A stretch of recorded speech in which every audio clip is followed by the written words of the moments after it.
একসাথে আসছিলাম, ও আসছিল, আমিও আসছিলাম, দুজনে মিলে ইয়ার্কি করছিলাম। করতে করতে ওই ছেলেটা ইয়ার্কি করতে করতে আমাকে ফেলে দিল, আমি পড়ে গেলাম। তারপরে সায়ন বলে একটা ছেলে হাঁটু দিয়ে আমাকে এখানে মানে বুকের এই ডান সাইডে প্রচুর জোরেই মারলো। মারার পর আমি অজ্ঞান হয়ে গেছিলাম, পড়ে গেছিলাম। আর মুখ দিয়ে কোনো আওয়াজ বেরোচ্ছিল না যে কাউকে বলবো যে আমার জল দিয়ে, আমার প্রচুর জল লেগেছে, আমি অজ্ঞান হয়ে পড়েও গেছিলাম।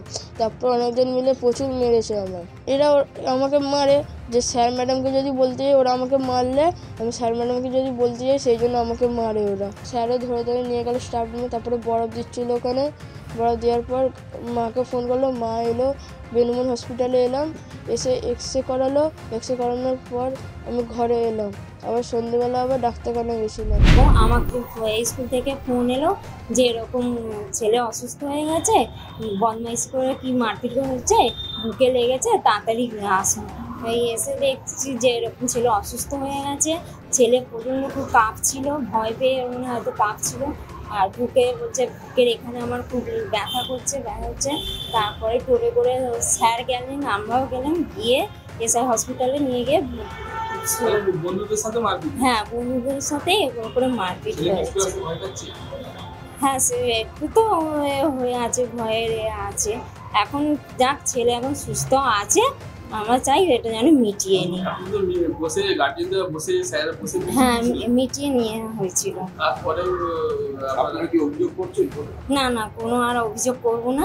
মেয়েরা ক্লাসের মধ্যে মারপিট করেছে, তা খবরটা আমার কাছে আসতেই সঙ্গে সঙ্গে আমি আমার টিচারদেরকে নিয়ে বাচ্চাদেরকে আমি হসপিটালে পাঠাই। ওখানে গিয়ে প্রাথমিক চিকিৎসার পর হসপিটাল কর্তৃপক্ষকে ছেড়ে দেয়, বাচ্চাটা আপাতত সুস্থ আছে। তারপর আমি দুপক্ষের গার্জেনকে, যারা মেরেছিল এবং যাকে মেরেছে, দুপক্ষের গার্জেনকে স্কুলের মধ্যে ডাকি, ডেকে ওদেরকে বসিয়ে ওদেরকে মানে ঘটনাটার বিবরণ দিয়ে এবং ওদেরকে ফুটেজ দেখিয়ে ঘটনাটা আমরা নিজেদের মধ্যে মিটিয়ে নেওয়ার কথা বলি। ওনারা মেনে নিয়েছেন এবং নিজেদের মধ্যে ঘটনাটা মিটিয়ে নিয়েছেন। যে মেরেছে সে এখন কোথায়? যে মেরেছে সে এখন সাসপেন্ডে আছে। যেহেতু ওদের সামনেই পরীক্ষা, সেই জন্য ওদের পড়া কোনো স্টেপ নেয়নি। ওদের 2-3 জন যে ওরা মারপিট করেছিল ওদেরকে আপাতত সাসপেন্ড করেছি। ওরা কেবলমাত্র পরীক্ষাতে আসবে, ওরা এখন স্কুলে আসতে পারবে না। ফলো করুন সংবাদ প্রতিদিন ডিজিটাল।